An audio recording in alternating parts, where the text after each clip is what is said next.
오늘은 7월 4일 열왕기하 7장 3절부터 10절입니다. 성문 어귀에 나병 환자 4사람이 있더니 그 친구에게 서로 말하되 우리가 어찌하여 여기 앉아서 죽기를 기다리랴. 자, 여기 보면 나병 환자 4사람이 등장을 하는데요. 우리가 이 앞부분 본문을 보게 되면 엘리사가 내일 이맘때쯤이면 하나님께서 우리에게 양식을 주실 것이며 경제가 돌아갈 것이다 라고 예언을 했지 않았습니까?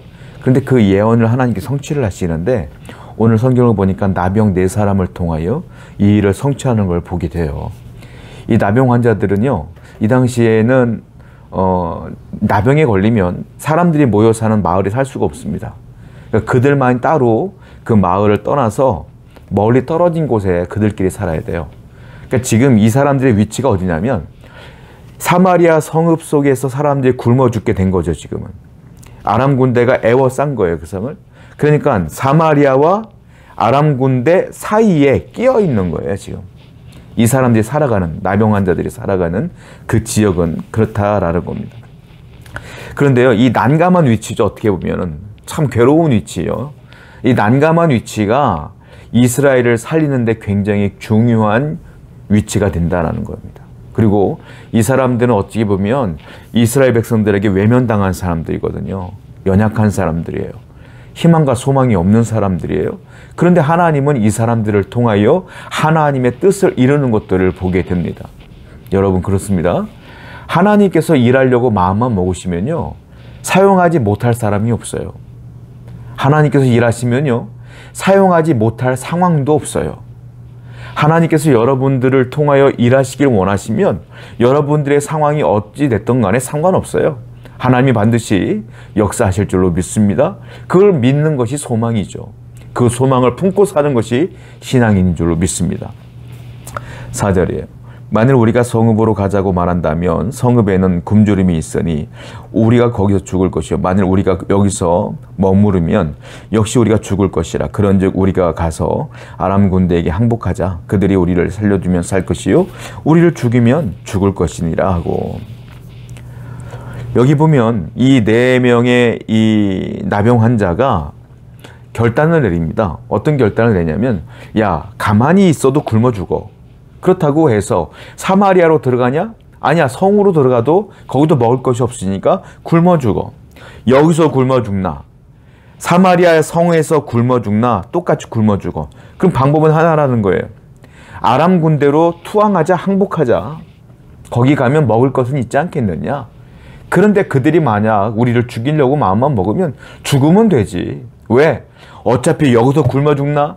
사마리아에서 굶어 죽나? 아람 군대에 가서 그 사람들이 죽이면 어쩔 수 없는 거다. 어차피 죽는 거니까 혹시 그들이 우리를 불쌍히 여겨서 살려주면 먹을 것도 먹고 살 수 있는 거 아니냐라고 하는 아주 희미한, 아주 희미한 소망을 품고 아람 군대로 항복을 하려고 하는 것들을 보게 됩니다. 그들의 희미한 소망이요, 하나님께서 그들을 통하여 일하려고 마음만 먹으시니까 어떤 일이 벌어지냐면 희미했던 소망이 명확한 소망으로 바뀌더라. 확실한 소망으로 바뀌더라라는 거예요. 성도는요, 그래서 우리에게 조그마한 희망과 소망이 있더라도 그 소망 붙들고 기도하는 거예요. 하나님은 그 소망을 통하여 반드시 일하시기 때문에 그렇습니다. 오늘도 여러분들에게 불가능은 없음을 분명히 확실히 믿고 하나님을 의지하며 승리하시기를 축복합니다. 5절과 6절이에요. 아람 진으로 가려 하여 해질 무렵에 일어나 아람 진영 끝에 이르러서 본즉 그곳에 한 사람도 없으니 이는 주께서 아람 군대로 병고 소리와 말소리와 큰 군대의 소리를 듣게 하셨으므로 아람 사람이 서로 말하기를 이스라엘 왕이 우리를 치려하여 햇사람의 왕들과 애굽 왕들에게 값을 주고 그들을 우리에게 오게 하였다고. 이 4사람이 죽을 각오를 하고 아람 군대 진영으로 항복을 하려고 갔는데요, 놀라운 일이 벌어졌어요. 군대가 없는 겁니다. 군인이 한 명도 없어요. 그리고 그들이 먹고 남았던 음식과 그리고 여러 가지 군사 물품들이 남아있는 거예요. 말도 남아있고 소도 남아있고 먹을 것이 잔뜩 남아있는 거예요. 희한한 일이 벌어졌어요. 왜 없지? 알고 보니까 그 전날 밤에 말발굽 소리가 나고 함성 소리가 나면서 전쟁이 벌어진 것처럼 이 아람 군대 사람들이 착각을 한 거예요. 소리를 들은 거예요. 그래서 그들이 자의적으로 해석을 하는데 어떻게 해석했냐면 이스라엘 왕이 우리 몰래 사신을 보내서 애굽과 햇사람들의 왕들과 연합을 해서 지금 쳐들어오고 있구나 라고 착각을 하게 만들었어요. 하나님께서. 그래서 그들이 놀래서 그 밤에 다 도망가 버린 거예요. 누가 하신 거예요? 하나님이 하신 거예요. 그들의 마음 가운데 하나님이 두려움을 주신 거예요. 그래서 그들이 도망가게 만드신 거예요. 그걸 발견하게 한 것이 이 나병 환자 4명이 발견하게 된 것이죠. 여러분, 근데 놀라운 것은 하나님이 이렇게 일하고 있음을, 아람 군대가 다 도망갔음을 아무도 몰라요. 이제 이 4사람이 처음 발견한 것 뿐이고 지금 사마리아에서 굶어 죽고 있는 이스라엘 사람들은 아무도 모르고 있어요.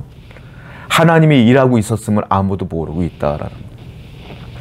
우리 하나님은 어떤 분인 줄 아십니까? 일하시는 분이에요. 누구를 위하여? 여러분들을 위하여. 그런데 놀라운 건 여러분들은 몰라요. 하나님이 일하고 있음을 몰라요.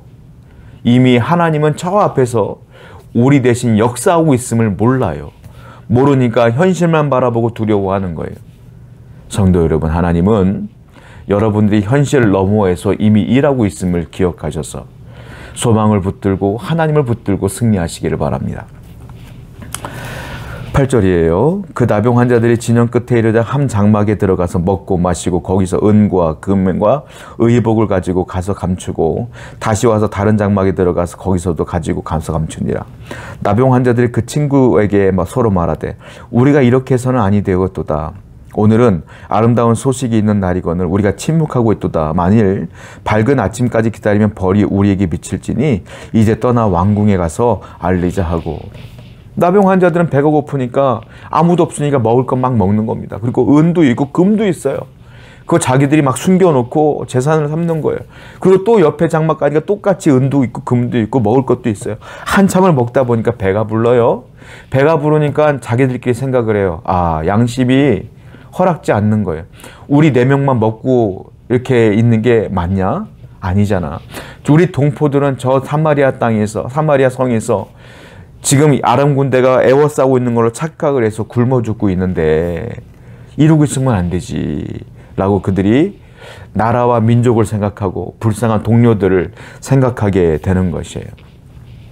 그리고 그들은 아침까지 기다리지 말고 빨리 가서 이 소식을 알리자 라고 결단을 하고 4사람이 이 기쁜 소식을 알리려고 합니다. 기쁜 소식을 성경에서 뭐라고 말합니까? 복음이라고 말하죠. 복음과 같은 소식이에요. 이들에게는. 여러분, 하나님은 누군가에게 은혜를 주십니다. 이 나병 환자는 은혜를 받았죠. 근데 놀라운 건 이 은혜를 자기들끼리만 감추고 머물게 하는 게 아니에요. 이걸 가지고 나누기를 원하는 이 나병 환자들을 보게 됩니다. 은혜는 흘려보내는 게 은혜예요. 내가 은혜를 받았으면 나 혼자 잘 먹고 잘 사는 게 아니에요. 내가 은혜를 받았으면 흘려보내는 거예요. 성도는 저수지가 되어서는 안 된다. 성도는 강줄기가 되셔야 돼요. 하나님의 은혜를 나 혼자 받고 나 혼자 받고 나 혼자 받는 것이 아니라 하나님의 은혜를 받고 흘려보내고 받고 흘려보내고 복음을 나 혼자 듣고 은혜 받고 아멘하는 것이 아니라 복음을 듣고 전하고 복음을 듣고 전하고 하나님의 은혜를 전하는 저수지와 같은 인생이 아니라 강줄기와 같은 인생을 살아야 된다라는 것이죠. 오늘도 하나님의 은혜를 흘려보내는 성도가 되기를 축원드립니다. 10절입니다. 가서 성읍 문지기들을 불러 그들에게 말하여 이르되 우리가 아람진에 이르러서 보니 거기에 한 사람도 없고 사람의 소리도 없고 오직 말과 나귀만 매어 있고 장막들이 그대로 있더이다 하는지라. 결국 그들은 사마리아에 들어가서 문지기들에게 이 소식을 알렸습니다. 왜 그랬을까요? 긍휼의 마음이 있어서 그래요. 성도 여러분, 이 사람들은 나병 환자입니다. 몸이 병든 사람들이에요. 연약한 사람들이에요. 근데 마음은 병들지 않았어요. 성도는 몸은 병들지언정 마음과 영혼은 병들어서는 안 돼요. 건강한 성도는 마음과 영혼이 병들지 않는 것입니다.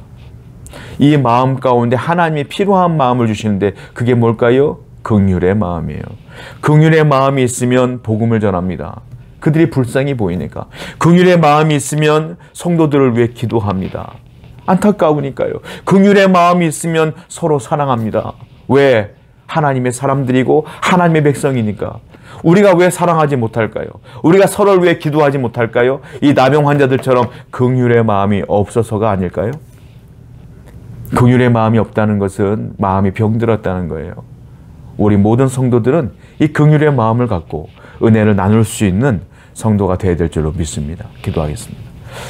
하나님 아버지 감사합니다. 하나님은 우리보다 앞서서 이미 일하고 있음을 믿음으로 알게 해주시고 항상 우리 마음 가운데 긍휼의 마음을 주시어서 성도들을 위해 사랑하고 애쓰며 기도할 수 있도록 인도해 주시옵소서. 예수님의 이름으로 기도드렸습니다. 아멘.